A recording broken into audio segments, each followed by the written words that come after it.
salvation of the Lord.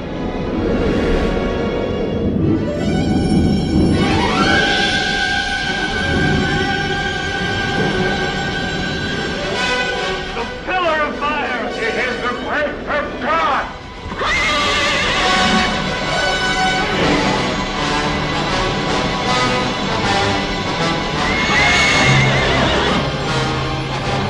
Hi, this is Go For It Randy, and today I want to share with you some new evidence that absolutely proves that the Red Sea crossing took place. That's talked about in the Bible. That's where God literally parted the sea as the Exodus was taking place and the Israelites were stuck on the beach on Nueva, right there at the Gulf of Aqaba. They couldn't get across the ocean, so God parted the Red Sea so the Israelites could escape the Egyptian army because they were stuck right there on the beach at Nueva. There was about 1 million or so of the Israelites right there, and they could go nowhere because the ocean was in front of them and the Egyptians were behind them in chariots wanting to kill them and take them back to Egypt. So God literally made a pillar of fire to hold back the Egyptian army so they could not catch up to the Israelites and take them back to Egypt. There's new evidence that proves that was real and that the Red Sea crossing is real. So sit back. This is going to be something that's going to be very powerful for many of you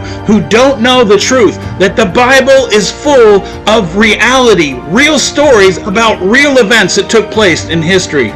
Now this is Ron Wyatt. He is the gentleman who God literally chose to discover some of the most important biblical events that took place in the Bible. They actually took place here on earth, and he guided him. God literally made sure that Ron found some of the most incredible things, like the Red Sea crossing, where God parted the ocean so that the Israelites could literally walk across 8 miles of ocean floor to go into Saudi Arabia to escape the clutches of the Egyptian army.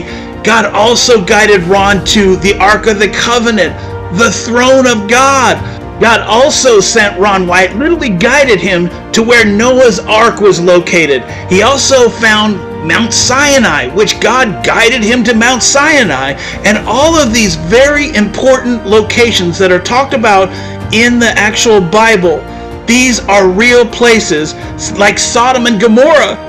God literally sent him and showed him where Sodom and Gomorrah was so he could prove that Sodom and Gomorrah is a very real place and that Mount Sinai is a very real place. And where the Red Sea was parted, that's a very real place too. It's in the Gulf of Aqaba. Now this is what the Gulf of Aqaba looks like today, where God literally parted the sea so that the Israelites could get across to the other side, 8 miles across the Gulf of Aqaba, to safety in Saudi Arabia. Now here is Ron Wyatt with his 2 sons here, and they're going scuba diving into the Gulf of Aqaba after he tried to find out, is this the area? And he went to find evidence. He found, the very first time, he found a wheel on the bottom from one of the spoke wheels that are on the chariots of the Egyptian army. Well, guess what? They're still on the bottom. You can see there an axle and the 2 wheels there. You can see that coral has surrounded the whole wheel there and the axles there, and it has attached itself to them, but they're still preserved. But this is a 4-spoke gold wheel right there. You see that wheel there? The outside of it is gold. Well, guess what? Coral does not attach to gold, but the inner hub there has wood around it.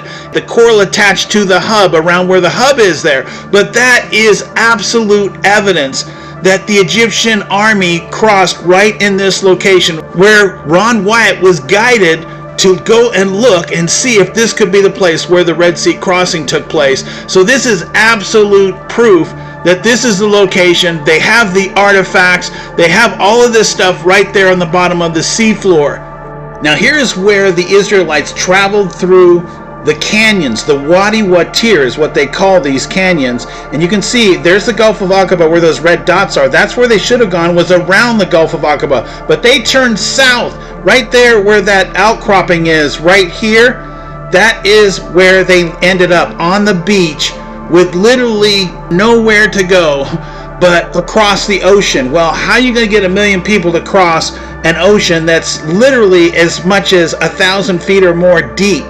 in certain locations. But guess what? God had made it so there was a land bridge that went across this location to the other side over to Saudi Arabia.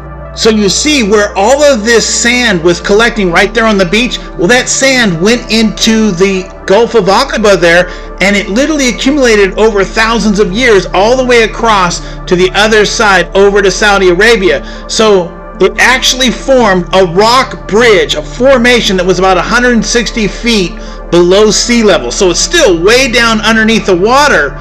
But when God literally parted the sea, it opened up a wall of water that was at least 160 feet tall so that the Israelites could walk across the seafloor. And then once they got to the safety of the other side, then the Egyptian army went across as well. God let the pillar of fire loose and disappeared it so the Egyptians could follow after them. But when they got about halfway across, God made all of that water come crashing down on the Egyptian army, and so that the Egyptian army was wiped out. They were all underneath the water, 160 feet below sea level, and none of them were able to make it to the other side.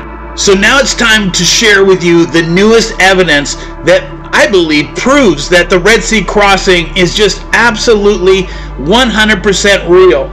If you're looking at the beach here, you can clearly see what looks like a muddy beach here, but that's actually sand there, but it looks kind of muddy. But the bottom line is this, I believe, is where part of the pillar of fire was located, because all of this sand fused together, all right? And it has to get extremely hot in order for that to take place. But some guy went over there and found this right there on the beach in Nueva, right there at the Gulf of Aqaba where the Red Sea crossing is. So let me share with you this very incredible video footage. I know you guys are familiar, or most of you at least, with the proofs of the Red Sea crossing that happened and is mentioned in the Bible.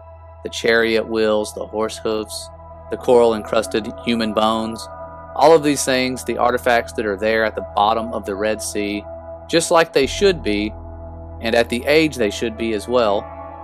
And these things impressed me several years ago. They still do. These are things that just paint a picture of how dumb mankind can be, but history repeats itself, and many will perish like sheep to the slaughter.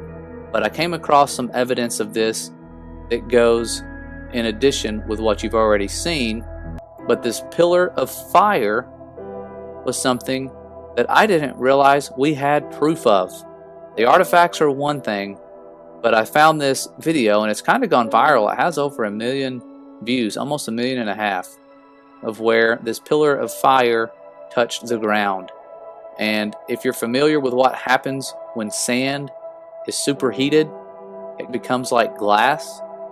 Well, you have exactly that right here on the shoreline of the Red Sea where the crossing happened, and it looks like some sort of magma that's hardened out, but this is melted sand. And when he elevates the camera and moves it around, you're going to see some really fascinating scenery. Let's skip forward a little bit right here. Check this out. Just looks like wet sand at first. Look at this rock fused into this, looks like melted sand right here. And you can even see here, this looks like gravel, but it's packed tight, solid together, one piece, like concrete, like it's been paved. And it has not been paved. And this looks like a little puddle of water. It's not. This is solid, like glass. It's a smooth sheet of glass, pretty much. It's not ice. And there's a stone right here that's been fused into this back when this happened. Amazing. I would love to go to this place. And here's this guy just chipping away at this historic piece of ground. I would just feel so bad doing that, because this stuff's been frozen in time for centuries. But you can see, I mean, this thing here, the grains of sand, if I can see if I can find a good angle. So right here, these grains of sands and stones just like melted together thousands of years ago. This is definitely not a natural formation, not something you see in these parts or any parts, because it took some power some heat, like a giant welding torch. I mean, that pillar of fire scared the Egyptians to where they were finally wising up and ready to turn away, but it was too late. The waters collapsed around them, and that's why we have the artifacts today. The water probably felt pretty good considering how hot that flame was. To do what it did, they had so many warnings, and yet the Egyptians were so foolish. And those who are meant to wake up will wake up. Those who aren't, they just are not going to wake up. The Father knows who His elect are and those who love Him.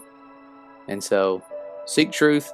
This is one of those things where you really don't have to seek that hard. Someone has actually captured this proof, and here it is. I'm sure there's some really cool things you could probably see with this, maybe even like ancient footprints or something where some really dumb Pharaoh, his people tried to run through this hot magma stuff here when it was hot and melted and seas were about to collapse. This is definitely one of the most awesome finds I've seen in a while. Okay, we're out here at the beach that the Israelites came out on when they came out of the canyon system that they had been following by the leading of the cloud, and of course following Moses, who was following the cloud. And they came out on this beach and proceeded to the south, which is this direction. There was an old Egyptian fortress up to the left, Piharoth, and so they turned southward, and of course the cloud turned southward, and that was what they were following.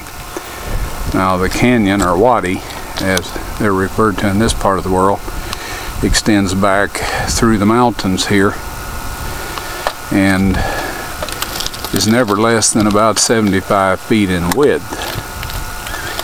And of course it's almost a direct line from ancient Sukkoth, where they left, into this area. This is the mouth of the canyon. While today we see a fairly modern highway, here when they came out they saw nothing, of course.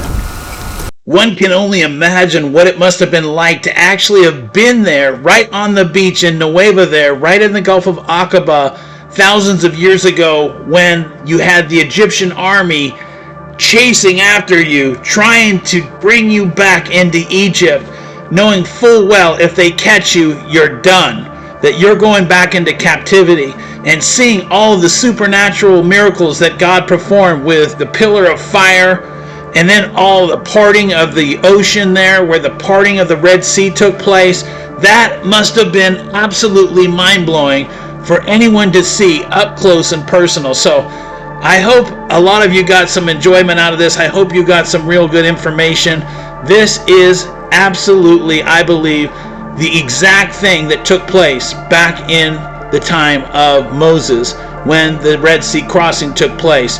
This was an incredible encounter. It's talked about in the Bible. It's a very real place, and the evidence is overwhelming that proves that God literally did part the Red Sea, so that literally over 1 million Israelites walked across the sea floor to the other side, 8 miles across, to where the Gulf of Aqaba on the shoreline on the other side was located. And then they went into a great time where they found Mount Sinai and all the other miracles that took place.